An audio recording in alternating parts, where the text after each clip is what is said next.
دنیا کا گندا ترین دریا بنارس میں گنگا کنارے منیکا رنیکا شمشان گھاٹ۔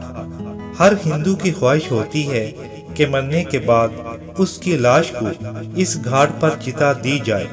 بہت سے جان بلب مریض اپنی موت سے پہلے یہاں ڈیرا ڈال لیتے ہیں تاکہ مرنے کے فوراً بعد ان کی چتا کو اس متبرک مقام پر آگ نصیب ہو سکے۔ اس مقصد کے لیے گھاٹ کنارے باقاعدہ کمرے بھی دستیاب ہیں جہاں مریض اور اس کے ساتھ آئے رشتہ دار قیام کرتے ہیں۔ بنارس کے مختلف گھاٹوں پر روزانہ تقریباً 100 چتاؤں کو آگ لگائی جاتی ہے جہاں ہر وقت جلے گوشت کی چرند پھیلی رہتی ہے۔ لکڑی مہنگی ہونے کی وجہ سے بعض اوقات چتا کو جلانے والے متفق لواحقین کے جانے کے بعد لکڑی بچانے کے لیے آدھی جلی لاش کو ہی کھینچ تان کر گنگا برد کر دیتے ہیں، جہاں اکثر آدھی جلی لاشیں پانی میں تیرتی نظر آتی ہیں۔ بعض اوقات کنارے سے لگ جانے والی لاشوں کو کتے بھنبوڑتے ہیں۔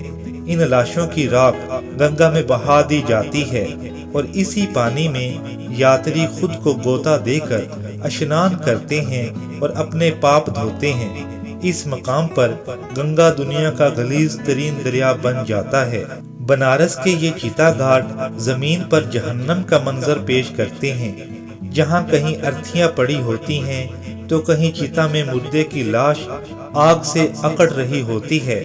لکڑی اور چتا کو آگ لگانے والوں سے مول تول کرتے لوگ کہیں لاش جل جانے کے بعد بانسوں کی مدد سے کھوپڑی پر ضربے لگا کر اس کے ٹکڑے کیے جا رہے ہوتے ہیں۔ رات میں یہ منظر مزید بھیانک ہو جاتا ہے جب جگہ جگہ جلتی چتائیں اور دھوتی میں ملبوس اسیب نما افراد چتاؤں کے گرد جمع ہوتے ہیں۔ ہر طرف راکھ، کوئلے، آگ، کیچڑ اور بدبو کا راج ہوتا ہے۔